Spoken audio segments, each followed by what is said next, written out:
Alright, Shalom to you, Akim, watching out there. Just trying to make sure everything else set up. Alright, so this is Samak coming to you in the spirit and power of Yahweh by Shemi Shai, where all praises, honor, and glories are due. Alright, double honors to the elders and apostles who taught us the truth. Peace and blessings to the brothers that's doing this work. Alright, to the sincere brothers and sisters that's listening and learning, holding fast, hoping for our Lord Yahweh Shai to come return and deliver us. And that's going to segue me into the topic of this lesson. I'm probably entitled this somewhere around the lines of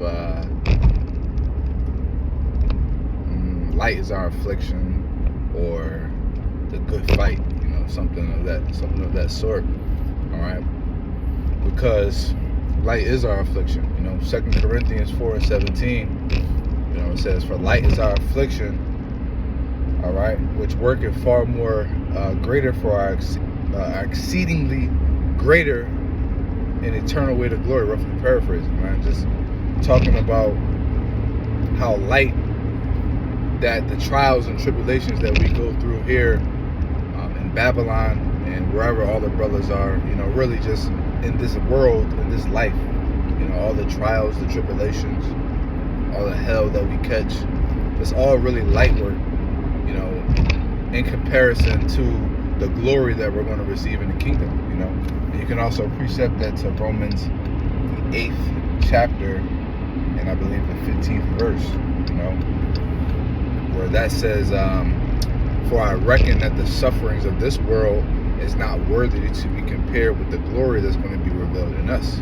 All right, and that's true, because at the end of the day, once we receive the kingdom, once we're in the kingdom and we're living, honestly, there's no need to even think back on this life.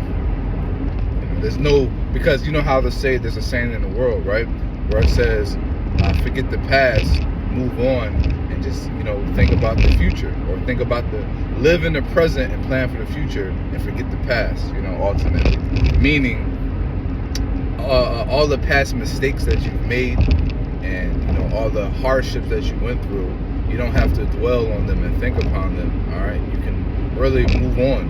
All right, you took from that experience, or from those experiences, you take from that which you use to better yourself now, and you enjoy the present, plan for the future. But ultimately in the kingdom, we're not even really going to think about the future.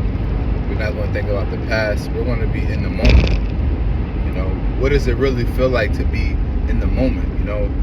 It's easier said than done. I know we all try to practice that type of mentality now, but it's not easy, because you're always going to have those thoughts of thinking about, damn, I could have did this better.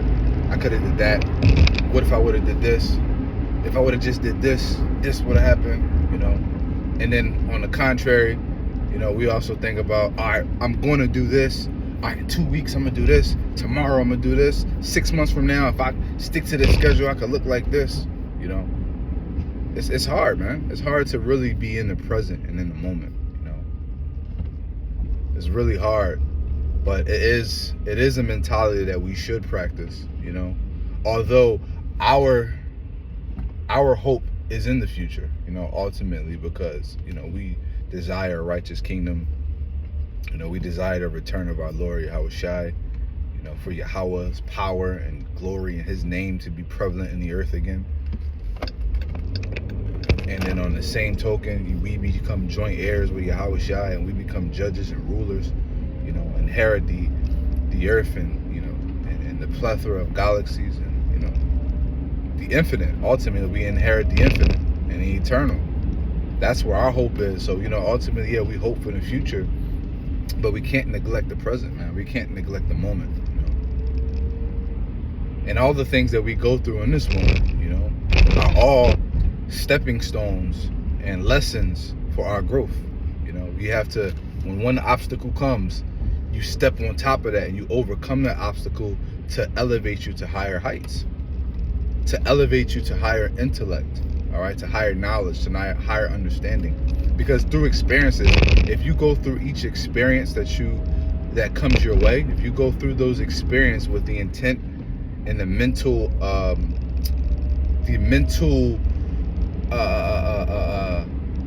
understanding that it's all but for a moment, right? Because we all go through many different trials, and whether it's a financial low, a mental low, you might be going through an illness or an ailment, or someone close to you can be going through something that is affecting you. As long as we have the mental understanding that this is just for a moment, and we go through these experiences with the intent to grow and to find a lesson out of these experiences, you're always going to come off on top. You're always going to elevate to higher heights. Every interaction, every experience, and every situation that has brought your way. And that's ultimately the workings and the mentality of the elect. All right, the elect are not going to be fazed by the sufferings of this world. All right, because we ultimately have the understanding, or the elect ultimately have us being the hopeful elect, we ultimately have the understanding that light is our affliction, like I said, pursuant to 2 Corinthians 4:17.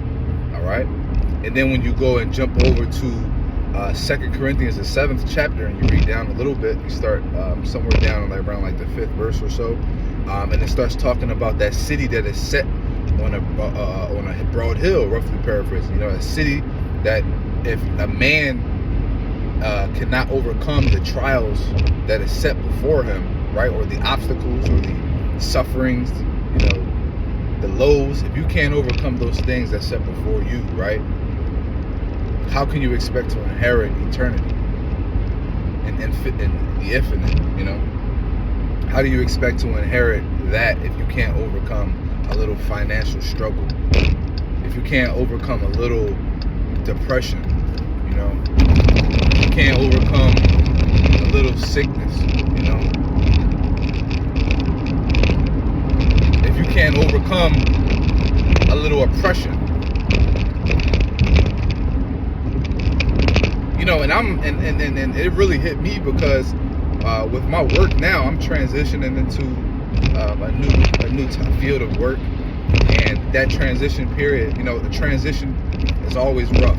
All right, and we're going through a transition now, and through the spirit, we're going through a spiritual transition from being carnal to being spiritual. We're going through I'll say it like this: we're going through a mental transition from being carnal to being spiritual. All right, so from going from carnally minded, we're going to and transitioning into becoming spiritually minded. All right, which to be carnally minded is death, and to be spiritually minded is life. All right, so we're going through that spiritual transition of being mortals to becoming immortals. All right, so like the example I was saying is going through this transition with work, and there's some rough patches. You make mistakes along the way. You might have supervisors or managers that have certain personalities and certain managing traits that you might not like. All right, and I naturally have the type of spirit to where I've always been entrepreneurial minded. I've always been in the mentality of having my own and working for myself. But at the end of the day, you have to get to that point. You can't just jump into being an entrepreneur. It doesn't work. It's not that easy. It's not that simple. Especially because I'm transitioning into a new field. I have to get a little bit of experience and knowledge of the field, like actual experience of the field, not just knowledge. Make some money along the way, and then transition into that entrepreneurial side of things, right? Just speaking right now, right? Just hypothetically, like, on a carnal sense, right?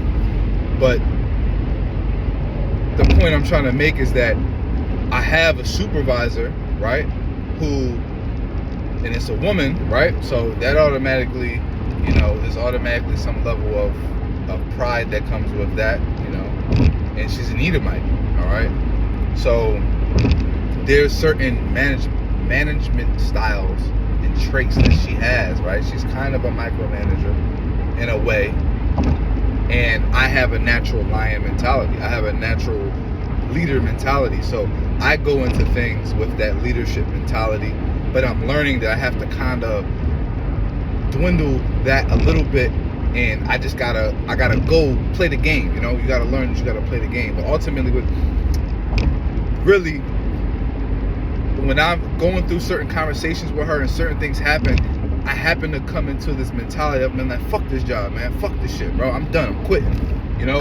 And if I let that mentality overcome me, you know, or overtake me, and that applies to my spirit, when I get into a low, which I've been in many lows in this truth, man, in my many years in this truth, man. I've been through many lows, and even recently going through a transition. There's some lows with this, and if I keep that mentality, man, fuck this, I'm done. Excuse my language, man. F this, I'm done. I'm quitting. I'm not doing this. I'm gonna just try something else. I'm gonna fail time and time again, and if that affects my spirit, right, my spiritual side of things, right, because what happens in the flesh starts in the spirit first. That's gonna end up poisoning my spirit, man. It's gonna end up poisoning my works in this truth, and I'm gonna ultimately having that same mentality with the walk, all right, with this walk. When I go through a little, man, fuck it, man, you know, F it, I'm done, I can't do this, I'm losing hope, you know, and then you start to become hopeless, all right? Then you start to go into a state of despair, all right? And what does despair mean? You can look up the definition, but to keep it simple, to be in despair means you have completely lost all hope, all right? A complete state of hopelessness. Like you have no positive thought of the future or of any situation, all right? Everything is just negative. You just feel like, why? What is the point? All right? People who are in despair are typically the ones who commit suicide, all right? Because they feel like there is no hope. There's no better outcome that can come from my situation, man. You know, and if you have that mentality and you go into that state of despair, not saying that you're going to have suicidal thoughts, but basically, you know, you're going to end up falling out of the truth, man, and just going into the world and try to fill that void with dopamine, all right? Trying to fill that void with entertainment and distractions in the world, drugs, sex, all right, folly, drinking, partying. You know, you'll go into that, and then next thing you know, that's technically committing suicide, man, because you fell out of this truth and went back into the world, which the world leads nothing but death, man. This world leads nothing but death. All right, so hey, at the end of the day, we gotta fight the good fight. All right, every single day we have to go. Yo, you just gotta check yourself, man. It's natural for us to have feelings and emotions and certain things to overtake us. It's natural, you know, but you have to get a grip on it, man. Quickly, quick. All right, you got, as soon as that spirit jump on you, man, you got to be quick to check yourself, man. Call on the Lord real quick, man, and just get right back on track. Because it happens. Hey, it happened to me recently. That's what really sparked the inspiration for this lesson. Just not yesterday, but the day before, man. But yesterday was kind of like a part 2 of the situation, dealing with this work job, man. And then just that, and then the reason why it inspired me to talk about this is because that situation sparked thoughts, and in those thoughts, you know, F it, man, F this, I don't need this, I'm better than these people, man, I'm a king, I'm this, even, you know what I mean? And then I start thinking like, man, what's the point? You know what I mean? Why are these people criticizing me? Why are they nitpicking every little thing I do?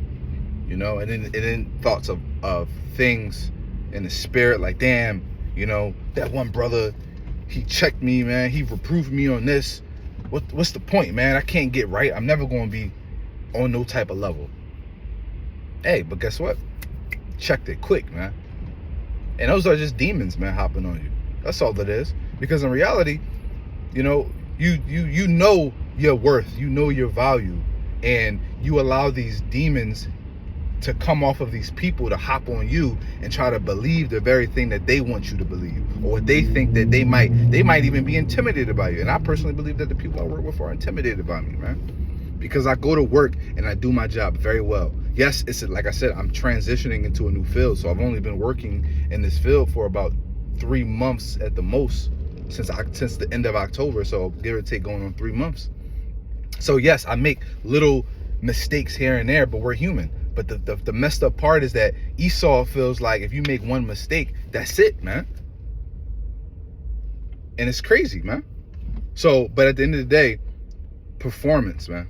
Performance trumps everything. So, and I try to apply the spirit to work. All right, go to work and just perform your job to the best of your ability. All right, do it with all your might. Do it as unto the Lord. All right, don't give these people, right, nothing that they can say about you. All right, if they want to talk trash about you, let them talk trash out of emotion and not off of, oh, his work ethic is terrible. He comes in, he's always on his phone. All right, he never gets job done. He's always talking back. He's always making excuses. The work is sloppy. The work's never finished. You don't want them to be able to say that. If you want to say, oh, I feel he's just so quiet, just so to himself. He doesn't take no BS. All right, but at the end of the day, his work speaks for itself, man, and that's what's going to take you places. All right, it's first and foremost here in the spirit, man. All right, hey, so that's pretty much all I really got. I'm getting ready to meet up with the brothers, man, whole camp. So Lord willing, this video was edifying to whoever may hear this. And may Yahweh Bashim Yahweh Shadi with you. Shalom.